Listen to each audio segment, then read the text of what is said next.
Vamos falar agora de hipotensão ortostática aqui, né? A definição, né, os senhores já conhecem, hipotensão ortostática é uma manifestação clássica da falha da vasoconstrição simpática para compensar a diminuição do retorno venoso. Ou seja, é o sistema venoso, o sistema nervoso simpático falhando em fazer vasoconstrição para compensar alguma dificuldade que eu tive de retorno venoso. Então, nós vamos ter uma redução sustentada da pressão sistólica em pelo menos 20 milímetros de mercúrio, ou da pressão diastólica em pelo menos 10 milímetros, dentro aí de 3 a 5 minutos, após o paciente assumir a posição ortostática, ou então num teste de inclinação de 60 graus. Então, essa é a definição em números, que seria uma queda sustentada de 20 para a sistólica, de 10 para a diastólica, associada aos sintomas de hipotensão ortostática, né? A prevalência dela é muito variável em diferentes literaturas também. Em pacientes idosos de ambulatório, uma prevalência aí que variando de 4% até 33%, né, com um aumento da prevalência de acordo com o aumento da média de idade, como sempre, né? Nos idosos, aí, em geral, né, o que se tem de prevalência é uma variação de 5% a até 60% de hipotensão ortostática. E quais são os principais fatores de risco para ela? A imobilidade, né?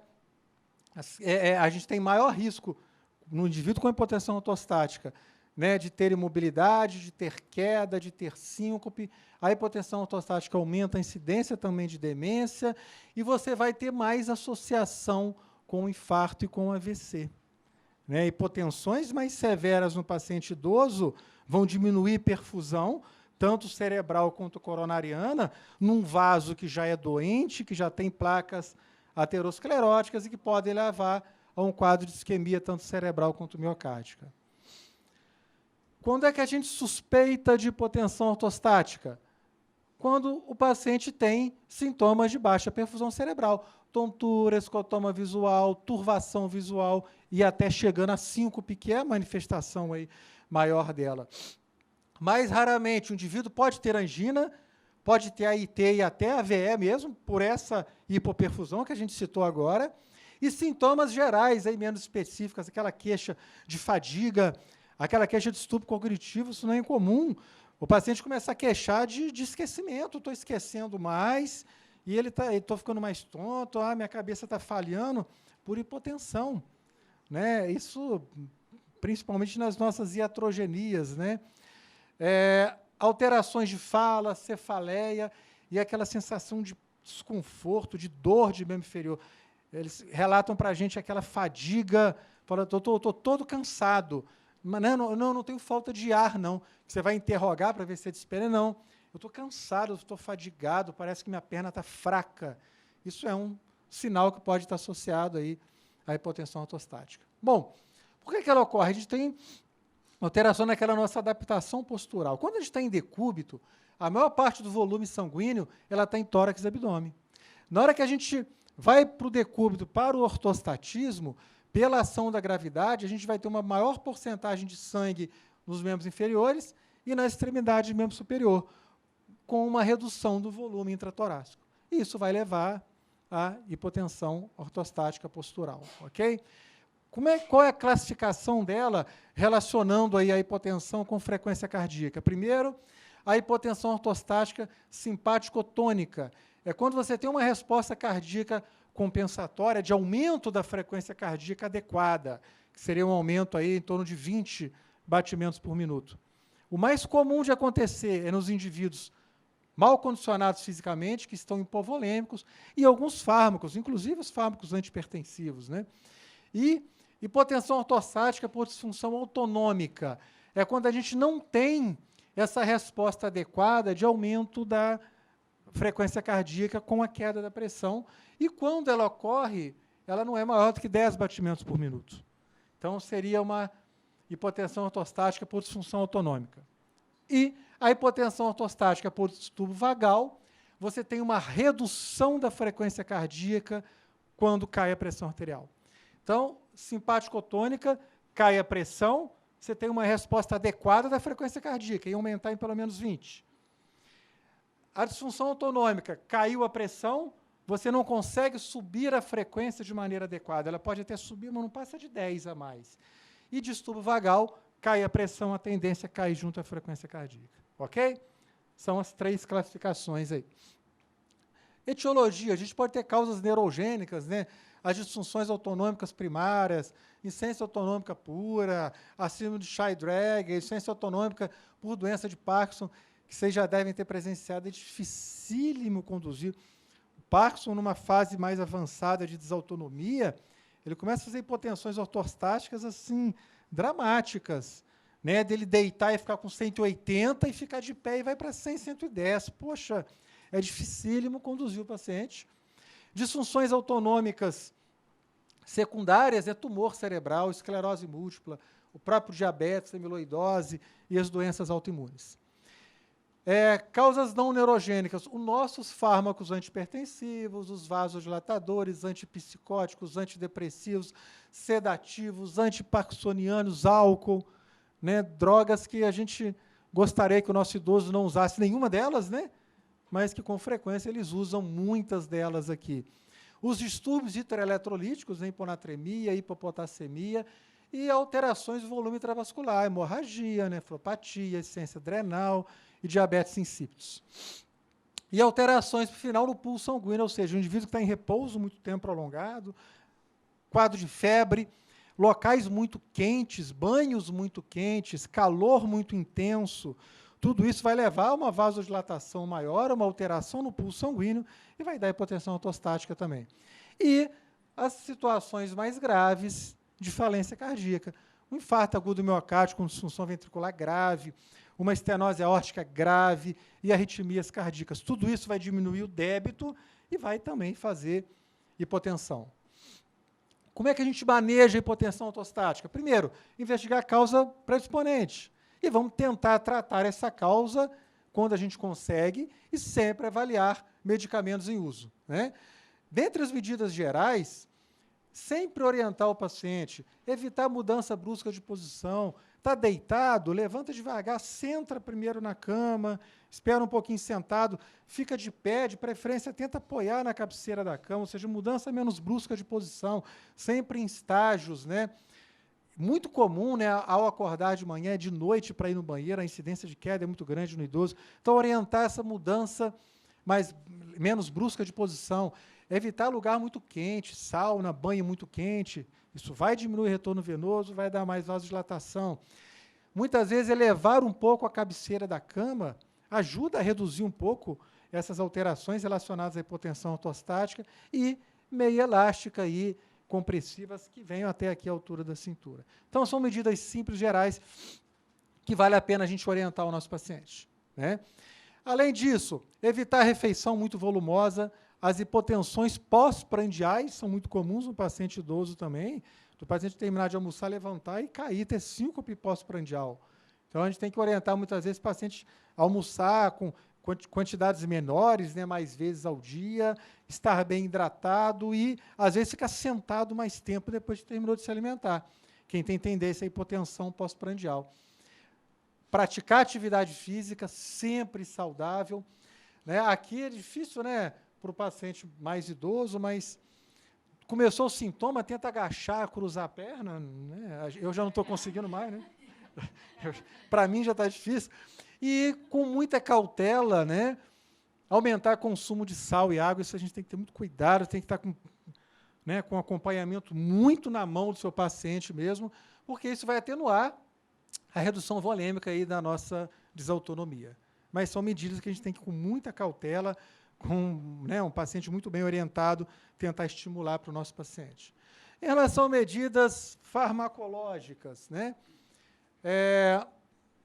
com o efeito vasopressor aqui, a gente pode usar os inibidores de recaptação, né? Sertralina, por exemplo, uma das mais utilizadas, ou de recaptação, ou de nora, né, que é a venlafaxina, uma das mais utilizadas nesse caso, que vão aumentar a atividade simpática a nível de receptor alfa-adrenérgico.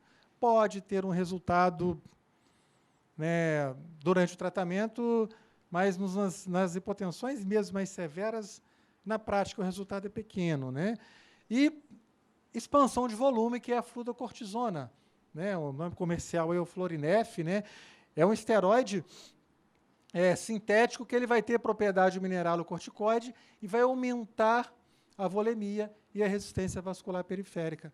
Outros possíveis mecanismos aí, aumentar a sensibilidade endotelial às catecolaminas que estão circulantes e aumentar a ação de nora pelos neurônios simpáticos. Então, isso poderia diminuir também essa incidência de hipotensão ortostática, né?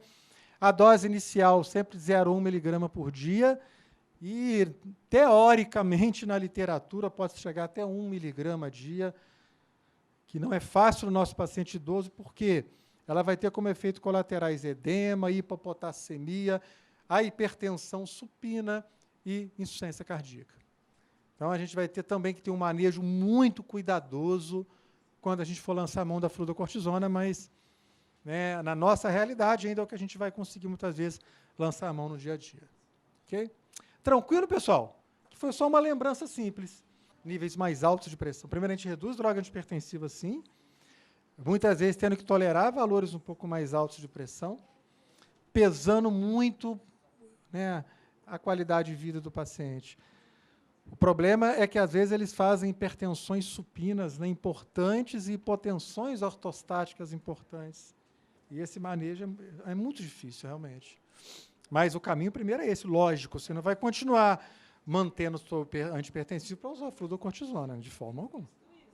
Não tem lógica. Não. Vamos lá aqui, coisas simples para vocês. Idoso de 87 anos de idade, vem ao ambulatório de geriatria com antecedente de hipertensão há 20 anos.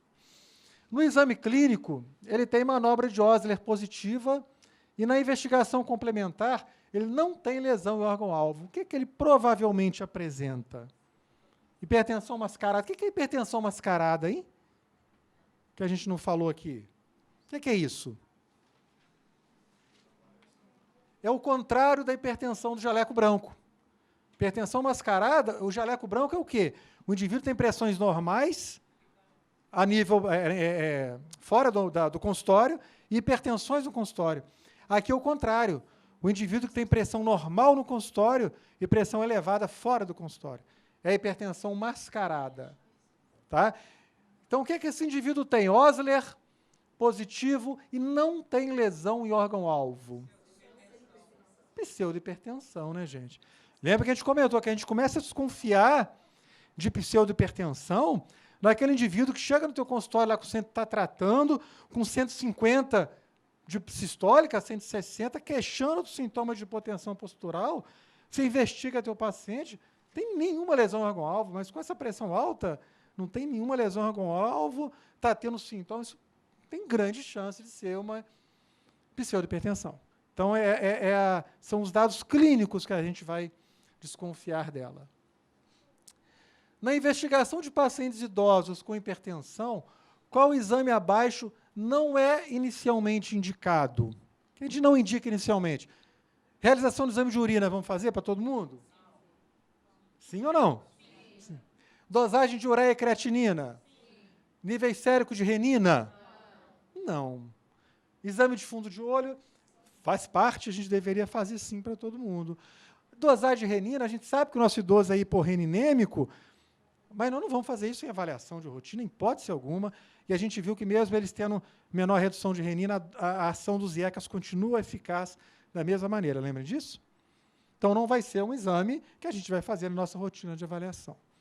E seria prudente a gente ter um exame de fundo de olho, sim, para todo paciente hipertenso. Ok? No tratamento da hipertensão no idoso, são consideradas a primeira escolha. Aqui não tem graça, né, gente? Mas é questão de prova. Não, né? Alfa-metildop, enalapril? Não, só se a idosa estiver grávida, né? Sem o enalapril, né? Qual vai te dar? Hidralazina e clortalidona? Alfa-metildop, atenolol? Não, então hidrocloro e enalapril. Então, diurético tiazídico, IECA, BRA, bloqueador de canal de cálcio são as drogas de primeira linha.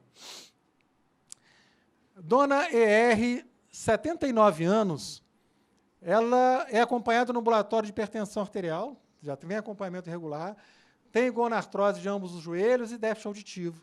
Está em uso de enalapril 10 miligramas 2 vezes ao dia, hidrocloro 25 dias, ibuprofeno 600, desde a última consulta 3 meses. Aí, né? Ela está com uma pressão de 160 por 90, uma frequência cardíaca de 84, um ritmo regular, sem outras alterações no exame físico, né, de ausculta respiratória. Apresenta crepitações nos joelhos, sem sinais flogísticos, tem edema em ambos os tornozelos. Frente a isso, qual a melhor conduta? Tirar o ibuprofeno, né, gente? Pelo amor de Deus, né? Isso aqui é a questão para não geriatra, né? Para vocês não tem graça. É lógico, né, gente? Temos que pensar. Infelizmente, se vocês fazem ambulatórios, né, quem de vocês faz ambulatórios, vocês ainda veem como é frequente a prescrição de anti-inflamatório para esses pacientes, né? É muito frequente, não só a prescrição, quanto o uso, a prescrição do vizinho, né, do farmacêutico, do parente que usou e que melhora, e isso vira uma cascata, né, que a gente fala de brincadeira, mas é fato. Às vezes você tem, né, o paciente que estava lá com artrose de joelho, começou a usar anti-inflamatório, não tinha patologia nenhuma, e aí melhorou minha dor, beleza, não melhorou a dor, eu não vou parar o remédio, né? Continua anti-inflamatório, aí começa a ter hipertensão, aí vai no médico, ele vai prescrever, né, um antihipertensivo, aí ele começa a ficar tonto porque está tendo hipotensão postural, aí vai no médico, ele acha que é labirintite, então a sinarizinina, aí começa a tremer, está com Parkinson, dá um antiparkinsoniano. Quer dizer, fora que estava dando queimação, né, estavam tomando omeprazol junto, e aí o vizinho falou que o ginkgo biloba é bom para tonteira também, porque a sinarizina não resolveu a tonteira dele, e aí ele está usando sinarizina, ginkgo biloba, omeprazol, né, o antihipertensivo e o anti-inflamatório. Tem 5 drogas. E ele não tem doença nenhuma, né? Isso é sério, gente, né? É a nossa polifarmácia, né, que vai num médico aqui, vai num outro, cada um prescrevendo dentro da tua especialidade, né? E esquece de olhar para o paciente. Paciente de 71 anos chega ao ambulatório com queixa de edema em tornozelo, é um edema fixo, iniciado há 2 semanas. Qual o fármaco que está associado à queixa? É piada, né, gente? Amlodipina, isso também é questão de prova, não sou eu que estou inventando isso, não. Parece mentira, mas é. Ô, gente, não precisa não, peraí. Vai que é de vocês, né? Já teve, tá?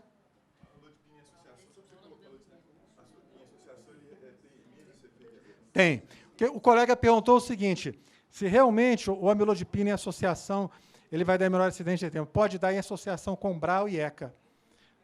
Você associando amilodipina com BRA e ECA, você vai ter um equilíbrio desse efeito venodilatador e dilatador, e vai reduzir a incidência de edema, sim.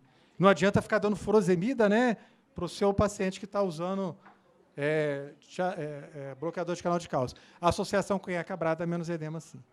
Tá?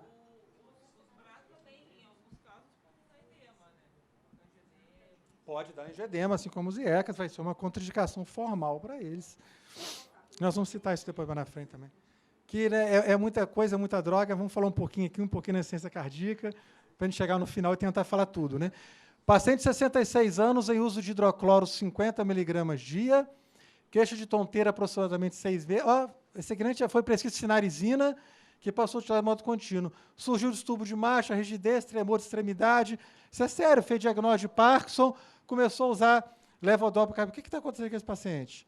Gente, é hipotensão, tudo efeito da droga. Então, cuidado com a polifarmácia no nosso paciente idoso.